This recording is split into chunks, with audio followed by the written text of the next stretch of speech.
Hello everyone, it's Jessica here with another layout for 52 favorites with Miranda Weber. This hop happens every Monday at 10 a.m. and I am playing catch up in my little 4x4 mini album, so I've got 2 weeks that I'm working on today. I'm pulling out the Simple Stories Boho Sunshine collection, and then for the other page I'm going to be using Simple Stories Crafty Things collection. So I like to stick with either one collection or I mix a whole bunch of things together. It kind of depends on my mood, but today I'm just using one collection for each of the pages that I'm working on. And I love using Simple Stories products for these pages because they just have all these little wordy bits that are just perfect for these little tiny 4x4 album pages. I've got my little week stamp that I'm using here from Elle Studio, and then I'm going to use a coordinating die from their set on my Big Shot machine to run that through real quick to create that little circle you see there. And I am just going to flip my photo and get that down on my paper, and I'm using some photo corners by ThermoWeb. These are just some simple black ones, just go on the corners. And I just like to give those on, put those on there for just like a little pop of something extra. Sometimes I end up covering them up, but at least they're on there and I know they're there before I start adding all of my stuff.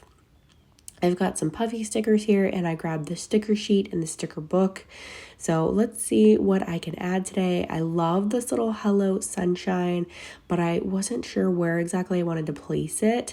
I wanted to put some little wordy bits underneath it and kind of layer around this piece, and that's typically what I do with these little pages. I usually pick kind of one larger embellishment, add it on there, and see what else I can add around it and kind of where I can go from there, if that makes sense. So I add my larger embellishment first and then just kind of fill in all around it. So I love the way that this is looking already.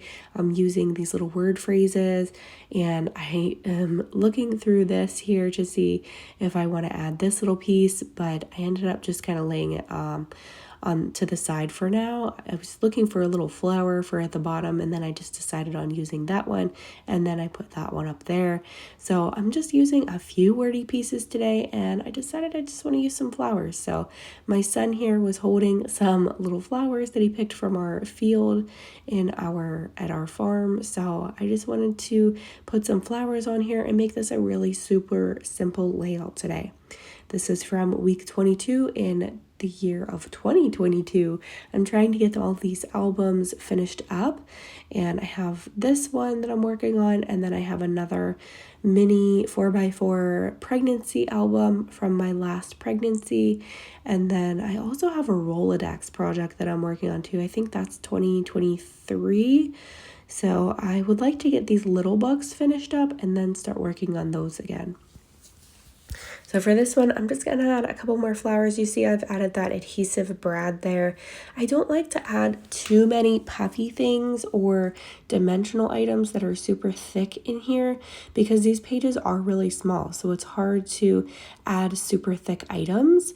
So I try to keep them to a minimum. And if I am going to add something really thick, I usually add that to the outside of my page protector. But this one has a little bit of depth to it, but it works out just fine. I've added some staples there for a little bit of interest, and then I'm just grabbing some coordinating enamel dots here to just finish this page off. My baby girl is coming in playing with my sticker book there, as you can see. She wants to get in the action too, as usual. So that's going to finish this one up. I have another one here for week 23. I usually try to work on 2 different pages in my mini album at a time for these weeks just because I am playing catch up. If I was working currently, I'd probably just do the 1 week and maybe I'd actually stay current, but it's really hard for me to stay current on my scrapbooking. I just kind of scrap whatever inspires me at the time, and I don't know why I didn't stick with these little books. I guess they got pushed aside and I never kind of got back to them until this year. But I do love working them. I love doing these little pages. I think they're super fun to work with, and they're really fun to just layer up all of these embellishments. This one I've pulled out that Crafty Things collection. I've got a photo here of my other son, and he was helping me in my craft room. He loves to craft and do all the fun little things, and he was helping me run things through my Big Shot that day, and he was just having a blast. So I've got that photo and this crafty things collection. I'm just layering up the same way basically. I've created my little week symbol here from that Elle Studio stamp set. This is actually a 49 in Market chipboard. I actually had that collection still laying on, well, that little pack of ephemera still laying on my desk from a layout that I did the other day. I hadn't put it away yet, and I just grabbed a little chipboard for that to stamp my date on. I forgot to stamp my date on the one on the left, so I may go back and add that maybe alongside my photo on the right side, just so I have the date. I do typically like to put the dates on them, just in case we're looking back and would like to know what date that actually was. So I typically try to put that in there somewhere. I just forgot to do it on the left page, but I'm not super concerned because it's on this page on the right. So if you're flipping through my book, you'll know that that's just sometime the week before this, because it's a photo from every week, my favorite photo from every week. So, and I was asked the other day, what do I do if I don't have a photo from a week? I simply just use a meme, a fun meme, or like a book that I'm reading. But here is the finished spreads. I love how these two came together, super quick and easy. Hop along the playlist down below in the description to see everyone else playing along with this series. So thank you guys so much for watching, and have a great day. Bye-bye.